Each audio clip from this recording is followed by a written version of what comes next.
Hey, you guys. Okay, welcome to your Modern Marketing Hub.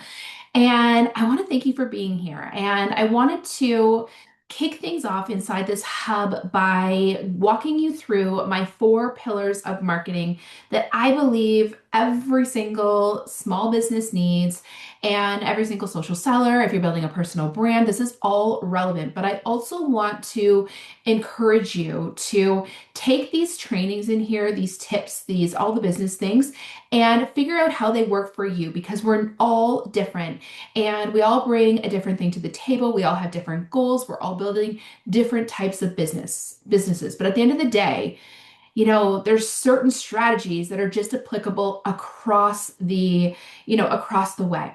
And I have seen this because I built so many different businesses over the years and learning one thing in one business and applying it to a totally different one. So basically, what we're going to start with is what I like to call the four pillars of marketing. And this sounds really fancy, but at the end of the day, it's just like, can you check the boxes inside of each of these pillars? And that is how you're going to get a well-rounded business. And that's how you're going to make sure that kind of everything is flowing the way that you want it to flow, right? That you have an engaged community, that you have sales coming in. And I want you to know that not every single pillar has to be done by you.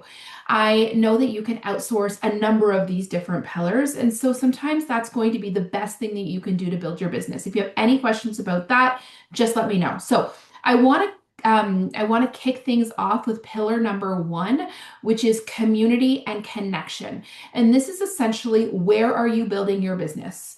And like, where are you building your audience, right? Like, where are you showing up on a daily basis and engaging people that are your ideal clients or your ideal customers? For the majority of us, that's going to be social media, be it Instagram. And I really deeply believe that regardless of where you're building your audience, an Instagram account is going to be a very useful tool for you because I want you to think about it.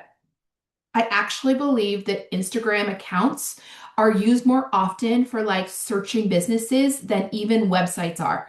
I think it is people's natural inclination when they learn about a business or they learn about a business owner to go and check them out on Instagram, do a little like lurking, get to know them, see what they offer, and be able to do that in a really controlled and like anonymous way. So, regardless of where you're showing up and building community, I would encourage you to have some level of presence on Instagram.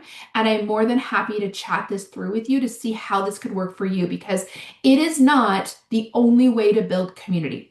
It is not the only way to build audience, and it may not be the best one for you. However, just like that, I would also say have a Facebook business page, right? Because you know what, at the end of the day, if you're going to share a sale or you're going to share a workshop coming up, those still will be tools for you if you use them in a strategic way.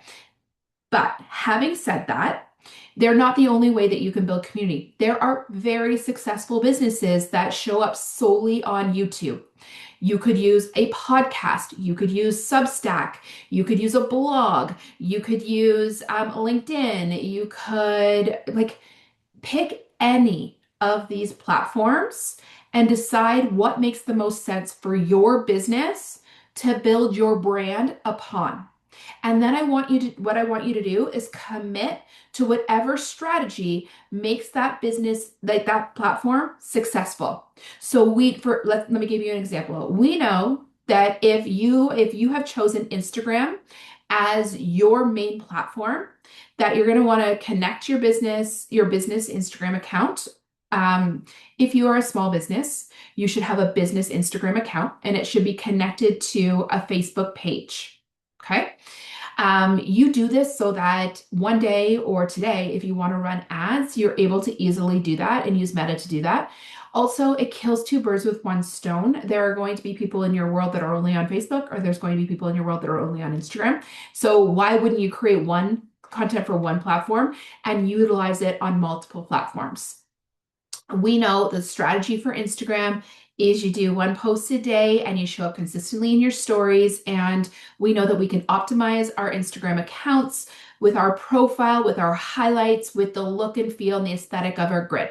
So once you have chosen the place where you want to build community and connection with your audience, what you next need to do is get specific about that strategy on that platform that will make it successful. And then you can start to think through, okay, what are the secondary platforms that I may want to logically use? For instance, well, and another pillar on its own entirely for a very important reason is email marketing. But every single one of these platforms should have a way that you can grow your email list. Because your email list, you guys, is not something to be overlooked. It is something to put at the forefront. It should be a driver of sales inside your business. It should be a place where you are growing, like that. It should be something that you're growing every single month. So use the platform and figure out what you want, what your ideal strategies is on there. And then step two, ask yourself if there are any secondary platforms that you also want to use. The example I already used was Instagram, connecting it to Facebook. Even if Facebook is not your main platform, it can be a secondary one that you simply connect and put it over there.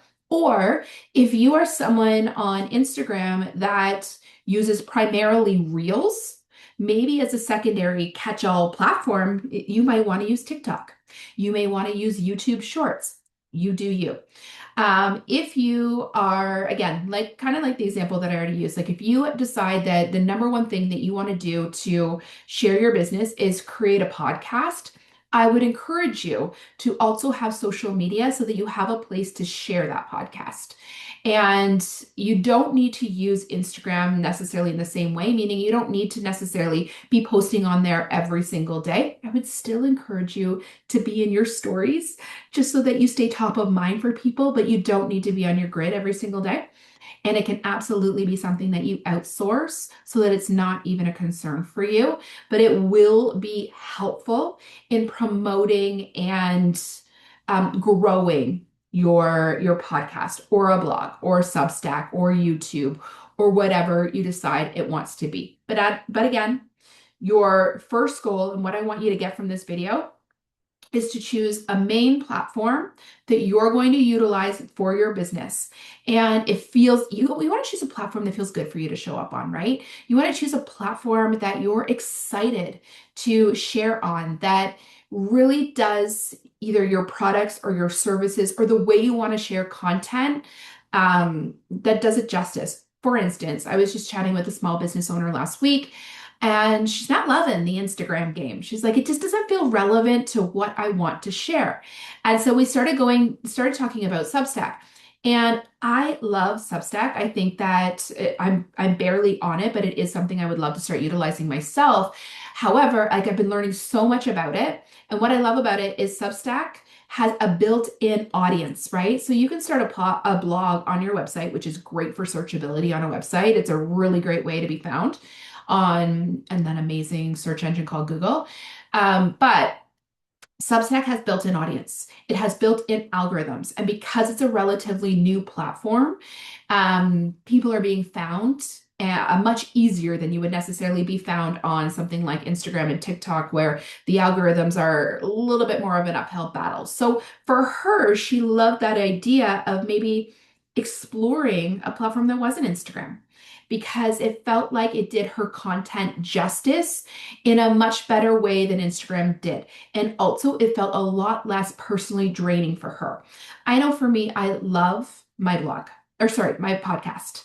I love creating content on my podcast, and I use social media to supplement just promoting that podcast and growing an audience around that podcast. So you decide what you want to do and then commit to the strategy of that particular platform.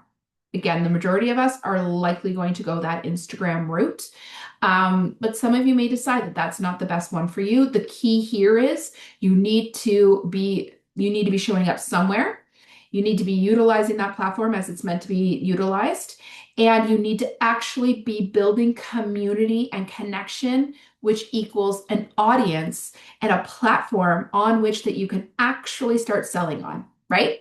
All right, you guys, hopefully this was helpful. This is pillar number one, and I will see you inside pillar number two.